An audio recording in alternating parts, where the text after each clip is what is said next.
വിശുദ്ധനായ ആലുവായിലെ അത്തനാസ്യോസ് തിരുമേനി എന്നറിയപ്പെടുന്ന, വലിയ തിരുമേനി എന്നറിയപ്പെടുന്ന ആ വിശുദ്ധൻ്റെ ഓർമ്മ പെരുന്നാളാണ് ഇന്ന് സഭ ആചരിക്കുന്നത്.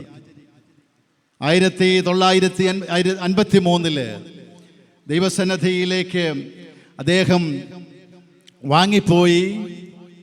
ആ വിശുദ്ധൻ കാലം ചെയ്യുന്നത് ജനുവരി മാസം 25-ാം തീയതിയും തൃക്കുന്നത്ത് സെമിനാരിയിൽ 26-ാം തീയതി അദ്ദേഹത്തിൻ്റെ കബറടക്കം നിർവഹിക്കുകയും ഒക്കെ ചെയ്തു.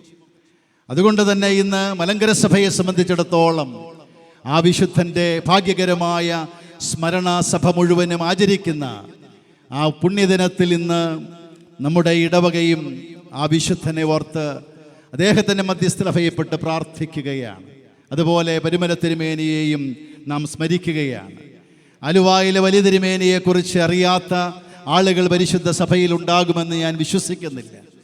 വളരെ ചുരുക്കമായി 1-2 കാര്യങ്ങൾ മാത്രം. ഇന്ന് നമ്മുടെ പരിശുദ്ധ സഭ കടന്നു പോകുന്ന സമാനതകളില്ലാത്ത പ്രതിസന്ധികളുടെ മധ്യത്തിൽ നാം ആയിരിക്കുമ്പോൾ ആ പുണ്യപ്പെട്ട പിതാവിൻ്റെ ജീവിത സാഹചര്യവും എപ്രകാരമായിരുന്നുവെന്ന് മനസ്സിലാക്കുമ്പോഴാണ് ഈ പ്രതിസന്ധികളെയെല്ലാം അതിജീവിച്ച് സത്യവും നീതിയും അധിഷ്ഠിതമായി സ്വർഗത്തിലെ ദൈവത്തിൻ്റെ പരിപാലനത്താൽ ഈ സഭ മുന്നോട്ട് പോകുമെന്ന് നമുക്ക് ഒരു വലിയ ഉറപ്പ് നൽകിക്കൊണ്ടാണ് ആ വിശുദ്ധൻ ഈ ലോകത്ത് നിന്ന് കടന്നുപോയത്.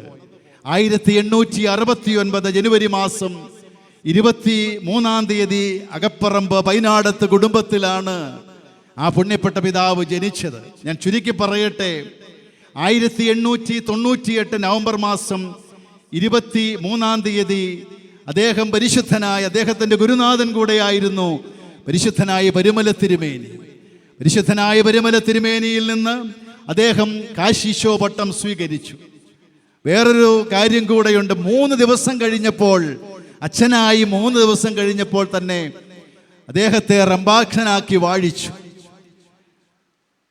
പരിശുദ്ധനായ ആലുവായിലെ വലിയ തിരുമേനിയെക്കുറിച്ച് പറയുമ്പോൾ ഒരു കാര്യം പ്രത്യേകിച്ച് പറയാനുണ്ട്. 1910 മെയ് മാസം 27-ാം തീയതി അബ്ദുള്ള പാത്രിയർക്കീസ് ബാവ അകപ്പറമ്പ് പള്ളിയിൽ വെച്ച് അദ്ദേഹത്തെ മെത്രാപ്പോലീത്തയാക്കി വാഴിച്ചു. എന്നാൽ പത്രോസ് 4-ാമൻ പാത്രിയർക്കീസ് ബാവ മലങ്കരയിൽ എഴുന്നള്ളി വന്ന ആ കാലഘട്ടത്തിൽ, ആ സമയത്ത് ഒരു സംഭവമുണ്ടായി. അദ്ദേഹം, ഈ പുണ്യപ്പെട്ട പിതാവ് അദ്ദേഹം എനിക്ക് തോന്നുന്നത് 8 വയസ്സ് അല്ലെങ്കിൽ 9 വയസ്സ് പ്രായമുള്ള ഒരു കൊച്ചു പയ്യനായിരുന്നു. അങ്കമാലിപ്പള്ളിയിൽ പരിശുദ്ധ പാത്രിയർക്കീസ് ബാവ വിശുദ്ധ കുർബാന അർപ്പിച്ചപ്പോൾ ആ 8-9 വയസ്സുള്ള ആ കൊച്ചുബാലൻ 5-ാമത്തെ, നമുക്കറിയാം, ഏറ്റവും വലിയ തുബ്ദേനാണ്. മനോഹരമായി സുറിയാനി ഭാഷയിൽ ആ തുബ്ദേൻ വായിക്കുന്നത് കേട്ട് പരിശുദ്ധ പാത്രിയർക്കീസ് ബാവ ആ പിഞ്ചു പൈതലിനെ ചേർത്ത് നിർത്തി അനുഗ്രഹിച്ച് ഒത്തിരി അദ്ദേഹത്തെ അപ്രീഷിയേറ്റ് ചെയ്തു എന്നുള്ളത് ഞാൻ വായിച്ചിട്ടുണ്ട്.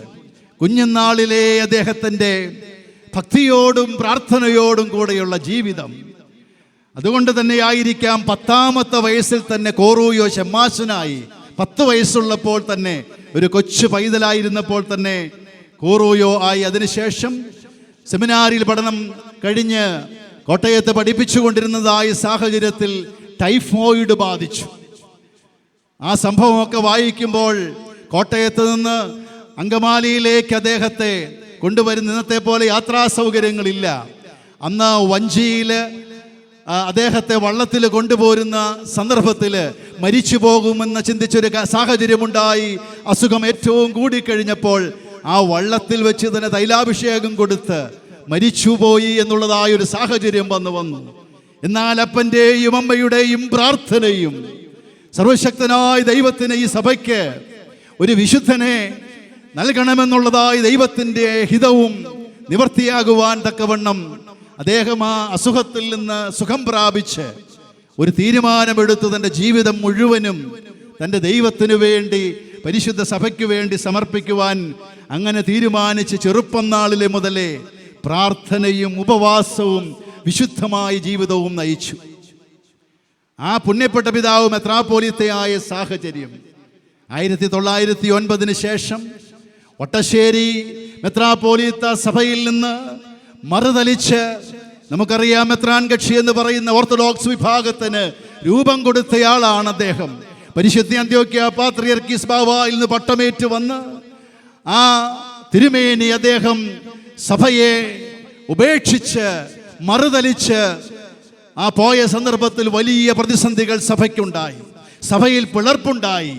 അതിനുശേഷം പിന്നീട് സംഭവിച്ചത് കണ്ടനാട് ഭദ്രാസനത്തിൻ്റെ മെത്രാപ്പോലീത്തയായിരുന്ന ഔഗന്മാർ തീമോത്തിയോസ് തിരുമേനി അദ്ദേഹവും വിശ്വാസത്തിൽ നിന്ന് മാറി പരിശുദ്ധ സിംഹാസനത്തെ വഞ്ചിച്ച് അദ്ദേഹവും മറുതലിച്ച് മാറിപ്പോയി. ഒരാളുകൂടെ ഈ വിശ്വാസത്തിൽ നിന്ന് മാറി ക്നാനായ സമുദായത്തിലെ അന്നത്തെ ദിയസ്കോറോസ് എന്ന് പറയുന്ന ഒരു മെത്രാപ്പോലീത്ത അദ്ദേഹവും കത്തോലിക്ക സഭയിലേക്ക് മാറിപ്പോയി. സഭ തീച്ചൂളകളിലൂടെ കടന്നു പോകുന്ന ആ സന്ദർഭത്തിൽ പരിശുദ്ധനായ ആലുവായിലെ വലിയ തിരുമേനി അദ്ദേഹം അങ്കമാലി ഭദ്രാസനം, അതുപോലെ വീണ്ടും കണ്ടനാടും കോട്ടയവും തെക്കൻ ഭദ്രാസനത്തിൻ്റെയും എല്ലാം ചുമതല ഏറ്റെടുക്കേണ്ടി വന്നു. നമുക്കറിയാം ഇന്നത്തെ പോലെ ഉള്ള യാത്രാ സൗകര്യങ്ങളുള്ള കാലമല്ലെന്ന് ഞാൻ പറഞ്ഞു. ആ പുണ്യപ്പെട്ട പിതാവ് ഒറ്റയാൻ എന്നതുപോലെ പരിശുദ്ധ അന്ത്യോക്യ സിംഹാസനത്തിനു വേണ്ടി തൻ്റെ ജീവിതം സമർപ്പിച്ച് അദ്ദേഹം ആ വിശ്വാസത്തെ സംരക്ഷിച്ചു. കോട്ടയം ജില്ലാ കോടതിയിൽ നിന്ന് പ്രതികൂലമായൊരു വിധിയുണ്ടായി. അപ്പോൾ ചില ആളുകൾ തിരുമേനിയോട് പറഞ്ഞു, തൃക്കുന്നത്ത് സെമിനാരി പണിത് അവിടെയാണ് അദ്ദേഹം താമസിച്ചു കൊണ്ടിരുന്നത്. ആ പുണ്യപ്പെട്ട പിതാവിനോട് പറഞ്ഞു, സെമിനാരിയിൽ നിന്ന് ഇറക്കി വിടും, സെമിനാരിയിൽ നിന്ന് ഇറക്കി വിടുമെന്ന് പറഞ്ഞപ്പോൾ അദ്ദേഹം പറഞ്ഞൊരു വാചകമുണ്ട്, മക്കളെ നമുക്ക് ഭയമില്ല, അകപ്പുറമ്പിൽ നമുക്കൊരു പുരയിടമുണ്ട്, അവിടെ ഒരു കൊച്ചു വീട് വെച്ച് ഞാൻ അവിടെ ജീവിച്ചു കൊള്ളാം. എന്നാൽ എൻ്റെ പിതാക്കന്മാര് പഠിപ്പിച്ച സത്യവിശ്വാസത്തിൽ നിന്ന് ഞാൻ മാറില്ല മക്കളെ എന്ന് പറഞ്ഞ് ആ വിശ്വാസത്തിൽ അദ്ദേഹം ഉറച്ചു നിന്നു. മാത്രമല്ല വലിയ പ്രതിസന്ധി വന്നെല്ലാം തീർന്നുവെന്ന് ചിന്തിച്ച ഒരു സാഹചര്യം വന്നപ്പോൾ ശുശ്രൂഷകനായ മാത്തു എന്ന് പറയുന്ന ആളോട് പറഞ്ഞ വാക്ക് ആ ചരിത്രത്തിലൊക്കെ എഴുതി വച്ചിരിക്കുന്നത് ഇങ്ങനെയാണ്. അദ്ദേഹം പറഞ്ഞു, മാത്തുവേ, നാം ഇനി ഒന്നിനും പോകുന്നില്ല. കോടതി ചെലവിന് വാറണ്ട് അയച്ചാൽ ചിലപ്പോൾ ജയിലിൽ പോകേണ്ടി വരും എന്ന് പറഞ്ഞു കഴിഞ്ഞാൽ അറസ്റ്റ് വാറണ്ട് വരും. നമ്മുടെ യാമപ്രാർത്ഥനാ പുസ്തകവും സങ്കീർത്തനാ പുസ്തകവും ജയിലിലേക്ക് പോകുമ്പോൾ കൊണ്ടുപോകാൻ മറക്കരുത്.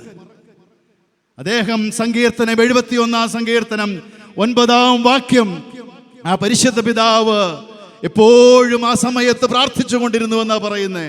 വാർദ്ധക്യകാലത്ത് എൻ്റെ ദൈവമേ, എന്നെ നീ തള്ളിക്കളയരുതേ. എൻ്റെ ബലം ക്ഷയിക്കുമ്പോൾ എൻ്റെ കർത്താവേ, എന്നെ നീ കൈവിട്ട് കളയരുതേ. ഈ പ്രാർത്ഥന എപ്പോഴും ആ പരിശുദ്ധ പിതാവ് ആ പ്രതിസന്ധിയിലെല്ലാം തീർന്നുവെന്ന് ചിന്തിച്ച് ആ സമയത്ത് ദൈവത്തോട് മുട്ടിന്മേൽ നിന്ന് പ്രാർത്ഥിച്ചു കൊണ്ടിരുന്നുവെന്നാണ് പറയുന്നത്. എന്താണെങ്കിലും ആ വിശുദ്ധൻ്റെ വിലയേറിയ പ്രാർത്ഥന കൊണ്ട് ഹൈക്കോടതിയിൽ നമുക്ക് അനുകൂലമായി എന്ന് വിധി വന്ന് പ്രതിസന്ധികളെല്ലാം ഒരുവിധം ശാന്തമായ ഒരു സാഹചര്യമുണ്ടായി. അനുഗ്രഹിക്കപ്പെട്ടവരെ, ഞാൻ ആ ഭാഗം അവസാനിപ്പിക്കട്ടെ. പരിശുദ്ധനായ ആലുവായിലെ വലിയ തിരുമേനി അവസാനം അയച്ചൊരു കൽപ്പനയുണ്ട്. ആ കൽപ്പനയിൽ അദ്ദേഹം എഴുതി വച്ചിരിക്കുന്നത് ഇങ്ങനെയാണ്: വാത്സല്യ മക്കളെ, വിശുദ്ധ സഭയുടെ വിശ്വാസാചാരങ്ങളും കൂദാശകളും കുറ്റമറ്റവയും നിത്യരക്ഷയ്ക്ക് ഉതകുന്നതുമാണ്. അവയെ നിങ്ങൾ മുറുകെ പിടിക്കണം. അചഞ്ചലമായി നിങ്ങൾ വിശ്വാസത്തിൽ ഉറച്ചു നിൽക്കണം. ശിരസ് കൂടാത്ത ശരീരം ജീവനില്ലാത്തതാണല്ലോ. മശിഹ മണവാളനും തലയും തിരുസഭ മണവാട്ടിയും ശരീരവുമാകുന്നു. നമ്മുടെ ദൃശ്യമായ സഭയുടെ തലവനായിരിക്കുന്നത് പത്രോസ് അപ്പോസ്തലന്റെ പിൻഗാമിയായ വിശുദ്ധ അന്ത്യോക്യ സിംഹാസനത്തിൽ വാണരുളുന്ന വിശുദ്ധ പാത്രിയർക്കീസ് ബാബാ തിരുമനസ്സാണ്. കാതോലികവും ശ്ലൈഹികവുമായ ഏക സഭ നമ്മുടേത്.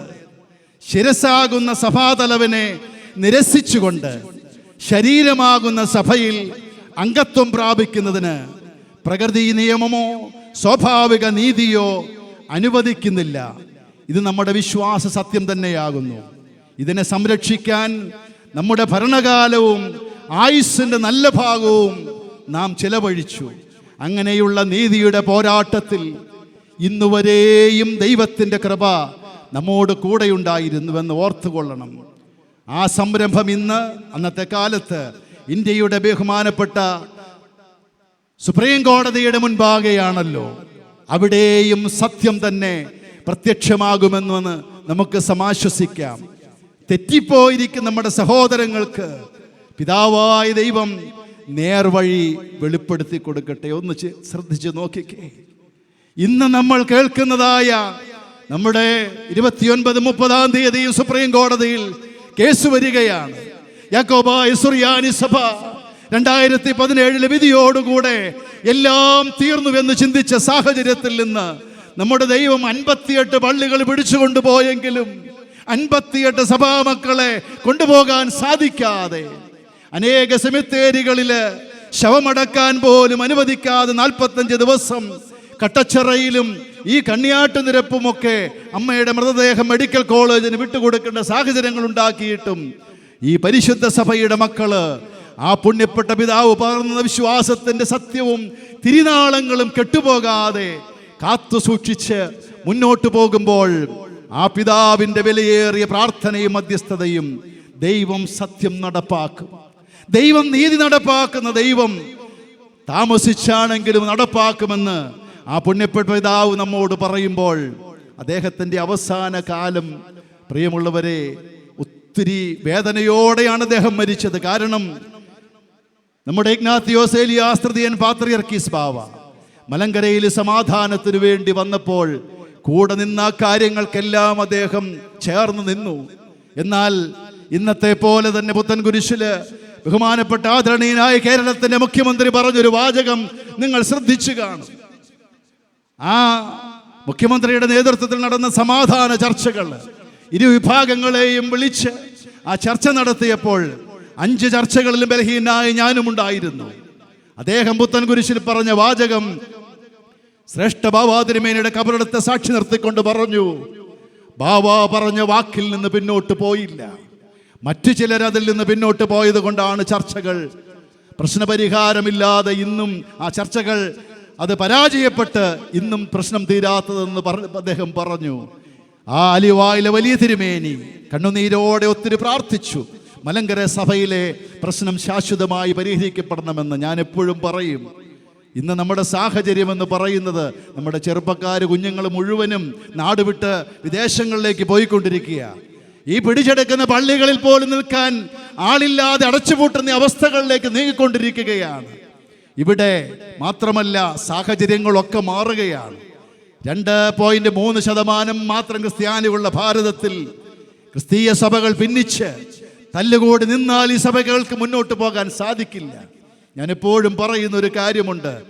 ഓർത്തഡോക്സ് യാക്കോബായ വിഭാഗങ്ങൾ 40 വർഷമായി 2 സഭകളായിട്ടാണ് പോകുന്നത്. അതുപോലെ 2 നേതൃത്വങ്ങളായിട്ടാണ് പോകുന്നത്. അതുപോലെ തന്നെ 2 അപ്പോസ്തോലിക പാരമ്പര്യം അവകാശപ്പെടുന്നു. യാക്കോബായ സുറിയാനി സഭ പരിശുദ്ധ പത്രോസിന്റെ ശ്ലൈഹിക സിംഹാസനത്തിന് കീഴിൽ പരിശുദ്ധ പാത്രിയർക്കീസ് ബാവായെ തലവനായി അംഗീകരിച്ച് ഈ സഭ പോകുമ്പോൾ കോട്ടയത്തെ കാതോലിക്ക ബാവായെ തലവനാക്കി സാങ്കല്പികമെങ്കിലും 1964 ശേഷമുണ്ടാക്കിയ മാർത്തോമാ ശ്ലീഹായുടെ സിംഹാസനം എന്ന് പറയുന്ന ആ സിംഹാസനത്തിൻ്റെ ആ പിന്തുടർച്ച അവകാശപ്പെട്ട് ഒരു സഭയായിട്ട് ആ സഭ പോകുന്നു. നമുക്ക് ഈ പ്രശ്നങ്ങൾ അവസാനിപ്പിച്ച് ഒരു ദിവസം ഒരു മേശയുടെ ചുറ്റും സഹോദരങ്ങളെ പോലെ വലമ്പൂര് പള്ളിയിൽ ഇരുന്ന് തീർന്നില്ലേ? കുന്നക്കാല് പള്ളിയിൽ തീർന്നില്ലേ? മലബാർ ഭദ്രാസനത്തിൽ മുഴുവനും തീർന്നില്ലേ? ഇരു സഭാവിഭാഗങ്ങളും ഒരുമിച്ചിരുന്ന് പരസ്പരം സഹകരണത്തിൽ 2 സഹോദരീ സഭകളായി പരസ്പരം അംഗീകരിച്ച് ശത്രുതയും വഴക്കും പള്ളിപിടുത്തവുമെല്ലാം അവസാനിപ്പിച്ച് സെമിത്തേരികൾ ഇരുകൂട്ടർക്കും വൈദികരും മെത്രാപ്പൊലീത്തമാരും പ്രവേശിക്കുവാൻ സാഹചര്യങ്ങളുണ്ടാക്കി സമാധാനപരമായി 2 സഹോദരി സഭകളായി പരസ്പരം കുദാശകളിലുമെല്ലാം സഹകരിച്ച് മുന്നോട്ട് പോകുന്ന ഒരു സാഹചര്യം ഉണ്ടായിക്കഴിഞ്ഞാൽ ഈ പ്രശ്നം എത്ര സൗഹാർദ്ദപരമായി ഒറ്റ ദിവസം കൊണ്ട് തീർക്കാം. സ്വത്തുമോഹവും ധനമോഹവുമെല്ലാം അവസാനിപ്പിച്ചാൽ, ഓർത്തഡോക്സ് സഭയിലെ പല ആളുകൾ എന്നോട് പറയാറുണ്ട്, 90% അവിടുത്തെ വിശ്വാസികൾ ഈ കാണിക്കുന്നതിനെതിരാണ്, വൈദികരെതിരാണ്, മേൽപ്പട്ടക്കാർ പോലും ഈ നടക്കുന്ന കാര്യങ്ങൾക്കെതിരാണ്. അവിടുത്തെ ചുരുക്കം ചില ആളുകളാണ് വാശിയോടെയും വൈരാഗ്യത്തോടെയും ഈ പള്ളിപ്പിടുത്തവും ഒക്കെ ആയിട്ട് പോകുന്നു. ഞാൻ വാക്കുകൾ ഉപസംഹരിക്കട്ടെ. ആലുവായിലെ വലിയ തിരുമേനി പ്രാർത്ഥിച്ചതുപോലെ മഞ്ഞനിക്കര കവടങ്ങിയിരിക്കുന്ന സമാധാന പ്രഭുവായ ഇഗ്നാത്തിയോസ് എലിയാസ്തൃതിയൻ ബാവായുടെ ആ പ്രാർത്ഥന പോലെ മലങ്കര സഭയിലെ പ്രശ്നങ്ങളെല്ലാം പരിഹരിക്കപ്പെട്ട് നമുക്ക് സമാധാനത്തോടെ നമ്മുടെ ദൈവത്തെ ആരാധിക്കാൻ മുന്നോട്ട് പോകുവാൻ തക്കവണ്ണം 30-ാം തീയതി 29-ാം തീയതി 30-ാം തീയതിയും ആ കേസ് വരുമ്പോൾ നമുക്ക് കുതിരകളും രഥങ്ങളും ആശ്രയിക്കാനില്ല, ആശ്രയിക്കേണ്ട കാര്യവുമില്ല. 2002 ഈ സഭയുടെ ശവപ്പെട്ടിയിൽ അവസാന ആണിയും അടിച്ചുവെന്ന് പുതുപ്പള്ളിയിൽ ഒരാൾ പ്രസംഗിച്ചു. കോതമംഗലത്ത് നമ്മുടെ കാലം ചെയ്ത ശ്രേഷ്ഠ ബാവാ തിരുമേനി തൻ്റെ മക്കളെയും വിളിച്ച് ആ കബറിങ്കൽ നിന്ന് വിശുദ്ധൻ കോതമംഗലത്ത് ബാവായുടെ കബറിങ്കൽ നിന്ന് കണ്ണുനീരോടെ പ്രാർത്ഥിച്ചു. 11 മണിക്ക് വിധി വരുന്ന സമയത്ത് ഒരു കടലാസ് കയ്യിൽ കിട്ടി. വിധി പറയാനിരുന്ന ജഡ്ജിയുടെ അപ്പം മരിച്ചു, അത് മാറ്റിവെച്ചു. സഭയ്ക്ക് പുതിയ ഒരു ഉയർത്തെഴുന്നേൽപ്പായിരുന്നു. ഞാൻ പറഞ്ഞത് പുണ്യപ്പെട്ട പിതാക്കന്മാരുടെ ചോരയും നീരും തന്ന സംരക്ഷിച്ച വിശ്വാസവും സഭയുമാണത്. നമുക്ക് അക്രമത്തിന് പോകേണ്ട ആവശ്യമില്ല. ദൈവസന്നിധിയിൽ മുട്ടുമടക്കി പ്രാർത്ഥിച്ച് സമാധാനപരമായി എല്ലാം അവസാനിക്കുവാൻ, എന്നാൽ ആ വിശ്വാസത്തിൽ നണുവിട പോലും മാറാതെ നമുക്ക് മുന്നോട്ട് പോകാം. വലിയ തിരുമേനി അവസാന നാളുകളിൽ കണ്ണു കാണാൻ വയ്യാതായി. പരിശുദ്ധനായ പരിമല തിരുമേനി അർശസ്രോഗം, അദ്ദേഹവും വലിയ വേദന അനുഭവിച്ച ആളാണ്. ഞാനൊരു കാര്യം നിങ്ങളെ ഓർമ്മപ്പെടുന്നത്, പുണ്യപ്പെട്ട പിതാക്കന്മാര് വിശ്വാസത്തിന് വേണ്ടി മാത്രമല്ല ശരീരത്തിലും ത്യാഗങ്ങളും കഷ്ടപ്പാടുകളും അനുഭവിച്ചവർ വിശുദ്ധന്മാരായിരുന്നു. അതുകൊണ്ട് നമ്മുടെയൊക്കെ ജീവിതത്തിലെ ചെറിയ പ്രശ്നങ്ങളും പ്രയാസങ്ങളും ഒക്കെ വരുമ്പോൾ സഭ വിട്ടു പോകാനോ വിശ്വാസത്തിൽ മാറാനോ ഇടവരാതെ കരുതിക്കൊള്ളണം. ദൈവത്തെ സ്നേഹിക്കുന്നവർക്ക്, നിർണയപ്രകാരം വിളിക്കപ്പെട്ടിരിക്കുന്നവർക്ക് എല്ലാം നല്ലതിനായി കൊടുക്കുന്ന തമ്പുരാൻ നമുക്ക് രോഗങ്ങൾ വരട്ടെ, ഭാരങ്ങൾ വരട്ടെ, സാമ്പത്തികമായി എല്ലാം തകർന്നാലും കൂടെ ഇരുന്ന് നടത്തുന്ന ദൈവത്തിൻ്റെ കരങ്ങളിൽ പിടിച്ച് മുന്നോട്ട് പോകുവാൻ, അതാണ് ആ വിശുദ്ധന്മാർ നമ്മെ പഠിപ്പിച്ചത്. അല്ലാതെ താൽക്കാലിക നേട്ടത്തിന് വേണ്ടിയുള്ള, കാര്യസാധ്യത്തിന് വേണ്ടിയുള്ള ഷോപ്പിംഗ് കോംപ്ലക്സോ അല്ലെങ്കിൽ ഷോപ്പിംഗ് മാളോ അല്ല നമ്മുടെ ദൈവമെന്ന് പറയുന്നത്. നമ്മെ സ്നേഹിക്കുന്ന നമ്മുടെ പിതാവിൻ്റെ കരങ്ങളിൽ മുറുകെ പിടിച്ച് മുന്നോട്ട് പോകുവാൻ ആ പുണ്യപ്പെട്ട പിതാക്കന്മാരുടെ പെരുന്നാൾ ഇന്ന് മുഖാന്തരമായി തീരട്ടെ എന്ന് മാത്രം പ്രാർത്ഥിച്ചുകൊണ്ട് ഇവിടെ വരാൻ സാധിച്ചതിൽ ദൈവത്തെ മഹത്വപ്പെടുത്തുകയാണ്.